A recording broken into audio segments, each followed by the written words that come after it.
तो नमस्कार दोस्तों, आज फिर एक नई कहानी लेकर आया हूँ मैं कि आप कैसे जो है अपनी लाइफ जी रहे हैं और कैसी आपको जीनी चाहिए, एक्चुअल में कैसी आपको लाइफ जीनी चाहिए उसके ऊपर।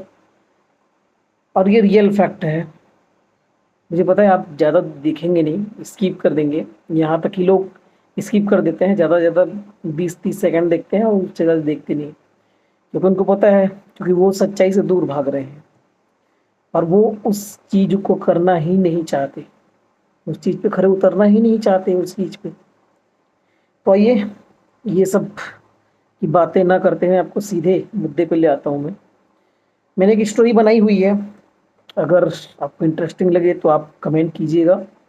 और जो लास्ट तक नहीं देखेंगे उन्हें तो पता ही है, वो लास्ट तक देखते ही नहीं है और उन्हें देखना भी नहीं है, इसलिए वो स्किप कर देते हैं कुछ सेकंड देखने के बाद। तो आइए चलिए शुरू करते हैं। नमस्कार दोस्तों, स्वागत है अनफिल्टर्ड विथ रूप के साथ में। आज कहानी है एक परिवार की, एक माँ बाप की, एक बच्चे से जो उम्मीद रहती है। एक बाप ये सोचता है कि वो अपने बुढ़ापे की लाठी अपने बेटे को बनाएगा, या फिर उसका बेटा जो है उसकी उम्मीदों पे खरे उतरेगा। उसने जो अपने खुद के लिए जो सपना देखा था वो उसको पूरा करेगा, क्योंकि खुद उसने तो कर पाया नहीं और उसने सेक्रीफाइस किया। ये चीज़ सोच के सेक्रीफाइस किया कि आगे चल के मेरा बेटा ये चीज़ बनेगा। जैसे किसी का सपना रहता है कोई ऑफिसर बनना या फिर किसी आर्मी में जाना, तो वो नहीं कर पाया शायद आपके पापा ने, तो वो आप में वो चीज़ देखना चाहते हैं। हाँ, हमारी मंजूरी नहीं रहती, हम वो चीज़ बनना नहीं चाहते। भाई आपके पापा चाहते हैं आप डॉक्टर बने, लेकिन आपका मन ही नहीं है डॉक्टर बनने का, आपका मन इंजीनियर बनने का या फिर आपको कुछ और जॉब जॉब करने का है ही नहीं। ठीक है, तो उसी पे मैंने एक कहानी बनाई है। तो शुरुआत करते हैं, चलिए। यार एक बात पूछो, कभी कभी ना सोचता हूँ हम अपने पापा मम्मी को कितना समझते हैं।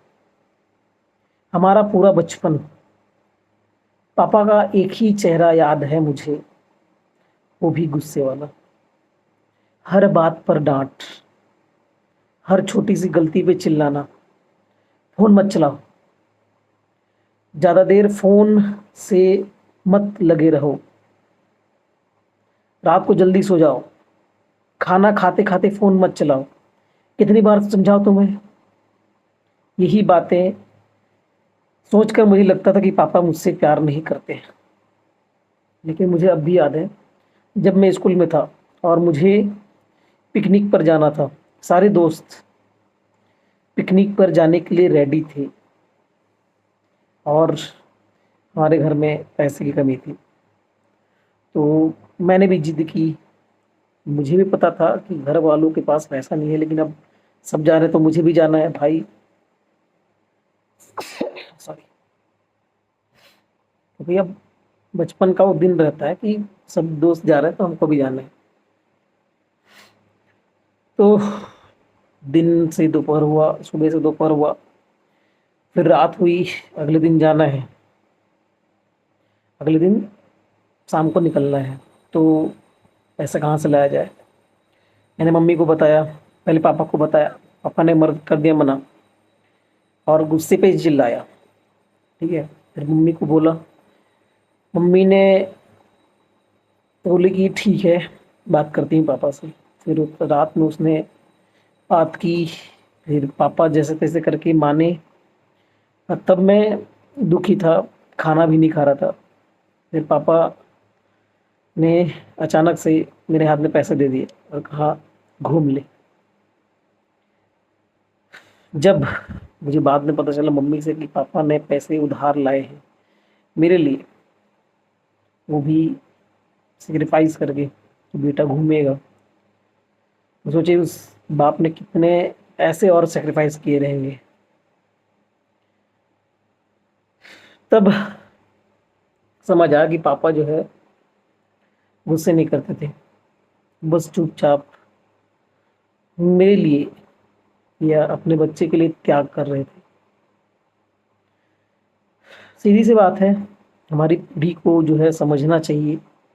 हमें लगता है कि हमारे पास लेटेस्ट फ़ोन है, आईफ़ोन है, आईफ़ोन 16 है, 17 है, जो अभी लेटेस्ट मॉडल चल रहा है, सैमसंग गैलेक्सी अल्ट्रा, लेकिन ये सब कोई मतलब नहीं है। हमारे पास ब्रांडेड कपड़े हैं, बाहर खाना खाते हैं हम, अच्छा खाना खाते हैं, अच्छे कपड़े पहनते हैं, हम नेटफ्लिक्स का सब्सक्रिप्शन है, इंस्टा पे लाइक्स वगैरह आ जाते हैं अच्छे से, फॉलोअर्स हैं, ठीक है, लेकिन ये एक्चुअल दुनिया नहीं है।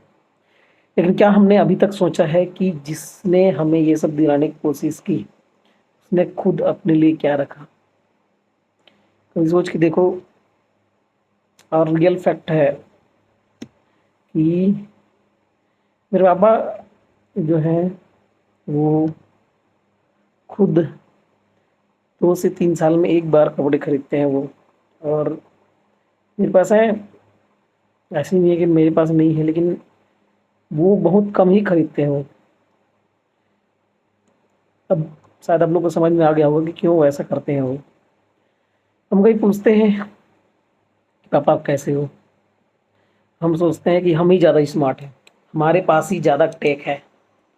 और लेकिन सच में ये बात है कि हम जो है टेक सर्व हैं और हम इमोशनली कमज़ोर हैं। हम नहीं चाहते कि ये सब हम डील करें। और घर वालों जो बात करते हैं हम उसको ओवर रिएक्ट करते हैं। ये वो सोचते हैं कि जब मम्मी कुछ बोल रही है तो ओवर रिएक्ट कर रही है, ज़्यादा बात कर रही है, सीधी बात में बोला जाए तो। और पापा की बात को कंट्रोलिंग करना समझ लेते हैं कि पापा कंट्रोल कर रहे हैं, कहीं जाने से रोक रहे हैं, मना कर रहे हैं। जबकि वो आज दोनों हर रात ये सोचकर सोते हैं कि हमारा बेटा ठीक है ना, हमारा बेटा आगे चल के जो है कुछ करेगा, सपनों को पूरे करेगा, या फिर अच्छे से पढ़ेगा लिखेगा जिएगा, ठीक है। और हम स्टोरी पर जो है क्या डालते हैं, बिजी हैं हम, आज घूमने जा रहे हैं, पिकनिक पे आज गए। ये शायद हमारे जनरेशन के लिए अच्छी है, लेकिन हमारे फ्यूचर को ये आगे चल के कुछ फ़ायदा नहीं देगी। तो हमें आगे बढ़ना, हम आगे जो है हम आगे तो बढ़ना चाहते हैं, पर जिन कंधों पर आगे बढ़ें उन कंधों की हालत कभी नहीं देखी है हमने। कि हम खुशी खुशी चल देते हैं कहीं भी, पापा के पैसों पे, घर वालों के पैसे पे, लेकिन ये सोचते हैं कि हमारा फ्यूचर क्या होगा, हम क्या करेंगे ज़िंदगी में, हमने क्या उखाड़ा है अभी तक, आगे चल के क्या उखाड़ लेंगे। ये सवाल हम खुद से नहीं पूछते कि हम क्या बन पा रहे हैं। सवाल ये है कि हम माँ बाप के सपनों पर खरे उतर रहे हैं कि नहीं, हम कहीं बोझ नहीं बन पा रहे हैं, हम कहीं उन पर बोझ तो नहीं बन रहे हैं, क्या हम उनकी उम्मीदों के लायक बन रहे हैं? क्या आपने कभी सोचा है ऐसा? कभी पापा को देखकर लगता है कि अब वो पहले जैसे नहीं रहे, आंखें धसी हुई है, चाहे थकान चेहरे पर है, और हम इतने बिजी हैं कि देखने का भी वक्त नहीं बचा है हमारे पास। सोचो यार, आज हम 10 मिनट के पे इंस्टा देते हैं। 10 मिनट तो बहुत कम समय बोल दिया मैंने, आधा घंटा 1 घंटा दिन भर तक हम रील जो है स्क्रॉल कर देते हैं और टाइम पास कर देते हैं। लेकिन कभी नहीं सोचते कि एक बार बात कर लिया जाए उनसे, घर वालों को कॉल निकल लिया, क्या कर रहे होंगे वो लोग, क्या खाना खाए कि नहीं खाए, क्या खा रहे हैं, मौसम कैसा है। ये सब अगर आप पूछेंगे तो वो ही बहुत खुश हो जाएंगे कि हमारा बेटा इतना फिक्र कर रहा है। भले लाइफ में सक्सेस हो चाहे मत हो, अच्छा बेटा तो बन के दिखाओ ना आप। काश कभी सोचता हूँ मैं, काश थोड़ा पहले समझ जाता तो शायद पापा आप कैसे हो ये सवाल जल्दी पूछ पाता मैं। अभी भी वक्त है, अगर ये सब सुनने के बाद अगर आपको लगा हो कि सच में आप कुछ गलत कर रहे हैं, आप खुद को झांसे में रख रहे हैं, खुद को धोखे में रख रहे हैं कि आप कुछ कर रहे हैं ज़िंदगी में, जबकि आप टाइम पास ही कर रहे हैं। तो अब भी सुधर जाओ, अभी भी टाइम है, अभी वक्त है। आप ऐसा चीज़ करो कि आपके माँ बाप खुश हों, उनकी उनका नाम रोशन करो, लोकल लैंग्वेज में बोला जाए तो, और उन्हें खुश रखो। उन्हें रोज़ नहीं तो 2 दिन 3 दिन में कॉल लगा लिया करो, जिससे वो खुश हो।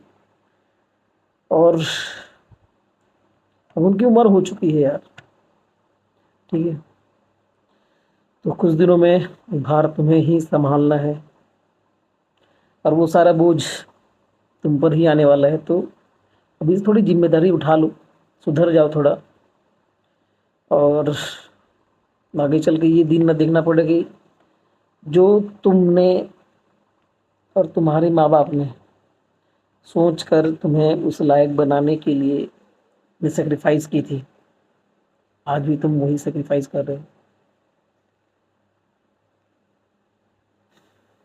तो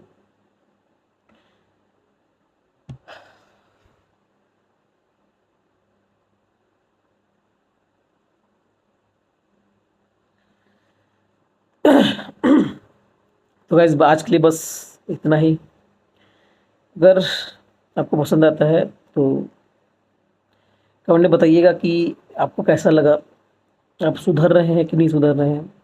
और मुझे पता है यहाँ तक कोई देखेगा नहीं, 20-30 मिनट, सॉरी 20-30 सेकेंड ही बहुत है, और कोई तो बाहर से ही देख के ऐसे ही हटा देगा, मुझे पता है, आई नो। और कुछ लोग शायद देखते भी हैं, और जो यहाँ तक पहुँच गए हैं, एक थम्स अप या जो भी बोलते हैं, एक लाइक जो बनता है वो। और अगर चाहे वीडियो पसंद आती है तो बेशक आप सब्सक्राइब कर सकते हैं, वो आप पे डिपेंड करता है कि आप किन्हें देखना चाहते हैं और किन्हें नहीं देखना चाहते। थैंक यू सो मच, मिलते हैं नेक्स्ट वीडियो में। अगर वीडियो पसंद आती है तो कमेंट कीजिएगा। Thank you.